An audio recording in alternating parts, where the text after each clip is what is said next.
বাইরে থেকে দেখতে ঝলমলে, ডলারে ভরা সুখী জীবন, কিন্তু এই চাকচিক্যের আড়ালে যে কত গভীর নিঃসঙ্গতা আর মানসিক যন্ত্রণা লুকিয়ে থাকে তা কেবল একজন প্রবাসীই জানেন। আমেরিকার বুকে হাজারো বাংলাদেশী প্রতিনিয়ত এক অদৃশ্য যুদ্ধের মধ্য দিয়ে যাচ্ছেন, যার নাম মানসিক স্বাস্থ্য সমস্যা বা ডিপ্রেশন। আজকের ভিডিওতে আমরা কথা বলবো প্রবাস জীবনের সেই আড়ালে থাকা কষ্টগুলো নিয়ে, জানিয়ে আমরা সাধারণত মুখ খুলি না। আমেরিকায় বসবাসকারী বাংলাদেশিদের মধ্যে মানসিক অবসাদ, তীব্র একাকিত্ব এবং অ্যাংজাইটি বা দুশ্চিন্তা দিন দিন মহামারী রূপ নিচ্ছে। দেশ ছাড়ার পর একদম নতুন একটি সংস্কৃতি, ভিন্ন আবহাওয়া এবং যান্ত্রিক জীবনের সাথে মানিয়ে নেওয়াটা অনেকের জন্যই প্রচন্ড মানসিক চাপের কারণ হয়ে দাঁড়ায়, যাকে চিকিৎসা বিজ্ঞানের ভাষায় কালচার শক বলা হয়।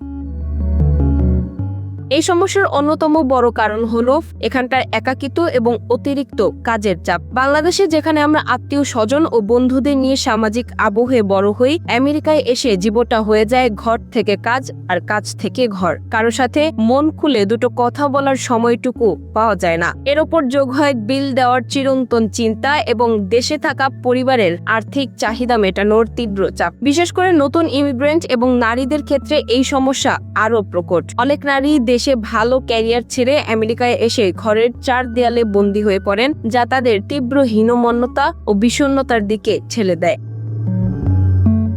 আবার দ্বিতীয় প্রজন্মের সন্তানদের সাথে জেনারেশন গ্যাপ এবং কালচারাল অমিলও বাবা মাদের ভীষণ মানসিক কষ্টে রাখে। সবচেয়ে দুঃখজনক বিষয় হলো আমাদের সমাজে মানসিক স্বাস্থ্যকে এখনো একটি ট্যাবু বা লজ্জার বিষয় মনে করা হয়। মন খারাপ বা ডিপ্রেশনকে রোগ না ভেবে অনেকে এটাকে অবহেলা করেন। লোকলজ্জার ভয়ে কেউ সাইকিয়াট্রিস্ট বা থেরাপিস্টের কাছে যেতে চান না, যা পরিস্থিতিকে আরো জটিল করে তোলে।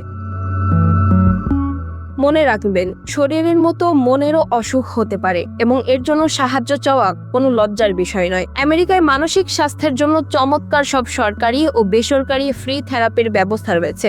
আসুন আমরা প্রবাসে একে অপরের খোঁজ নেই এবং এই বিষয়ে সচেতনতা বাড়াই।